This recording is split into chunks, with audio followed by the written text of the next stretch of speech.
Well, here we are at Leopardstown for the second try at the first day of the Dublin Racing Festival. To my mind, not much has changed in the order of my picks, so fingers crossed I'll be giving yous some winners on Monday. First up, it's always a tricky one to get things going here at Leopardstown, but I do think Dr. Steinberg is a good favourite. Now then, Jay Seller was telling me this week that I need my head examining if I'm not on Dr. Steinberg, but I think the wee lass is just having me on, given the fictional character references. I'm not sure I need a shrink yet, but do get in touch if you disagree. However, I do think over this trip stamina is going to be an issue with all the rain on the hurdles track, so that puts a question mark over the mud-loving St. Sosbeer, so it could be stablemate Kazansky that forces Dr. Steinberg into a battle. For all that, Kazansky was all out to win at Limerick the last day and could go close, but Dr. Steinberg gets my vote. In the handicap hurdle, I'll take the chance that Gordon Elliott's Staffordshire Knot can cope with the top weight to win this.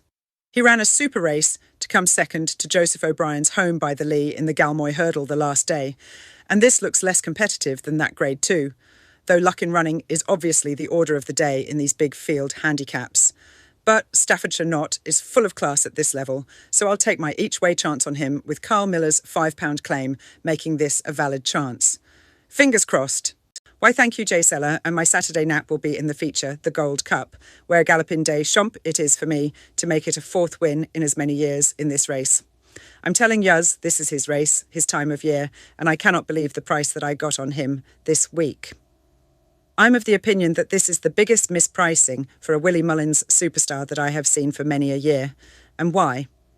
Well, this is a very hot race because we've got Gaelic Warrior, who to my mind has finally come of age over fences, though 3 miles plus at this level on this ground is an unproven doe, while Fact to File is hugely talented, though didn't to me see out 3 miles at Kempton on better ground the last day, which must ask a question, but the mare Spindleberry doesn't seem to know how to lose since being sent chasing and must join my list, and that is just the Willie Mullins entries.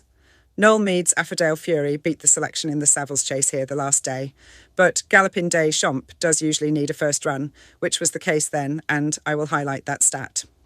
So, Gallopin Day Champ to make it 8 from 9 over fences at Leopardstown.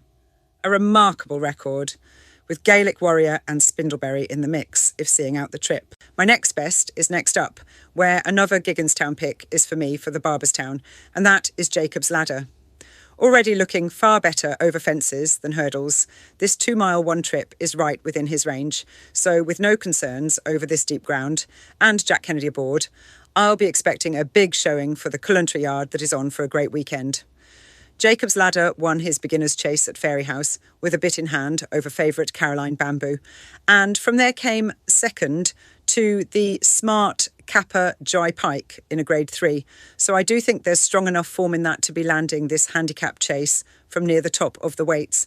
Jacob's Ladder to confirm my suspicion that he should be back in graded company when he takes the Barberstown. Earlier on, it's a really fascinating rematch between Monge 2 and Narciso Has for the Grade 1 juvenile hurdle.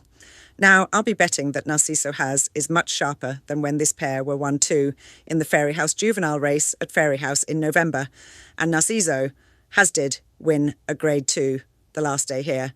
But this is very different going, which could just tip the scales to Monge 2, who gets a £7 advantage in the weights.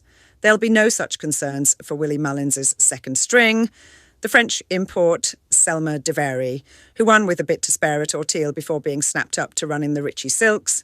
So my guess is it's all about who handles better the conditions for this Grade 1. Monge 2 just edges it for me with Jack Kennedy riding a bit of a wave just now to make the difference. In the Irish Arkle, it is very hard to see any other result than Romeo Coolio winning this, so no guesses where I'm going here. But don't write off Cargies yet, as I did discuss with Jay Seller this week in the podcast, as though Willie Mullins' mare has taken a while to get used to things over fences. She's also ran and can make her presence felt if Romeo Coolio isn't at his best on this deep ground.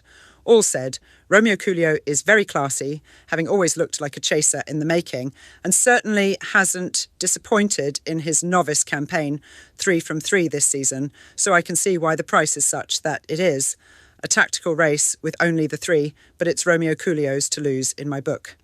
For the bumper to finish, both Charismatic Kid and It's Only a Game were impressive winners when we last saw them, but it's Charismatic Kid that I think will act on this ground better.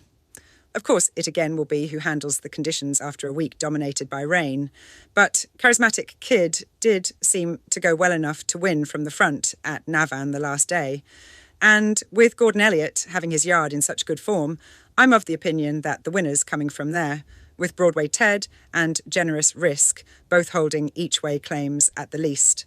But it's Charismatic Kid who made all on soft ground at Navan, and this looks a strong line of form for me.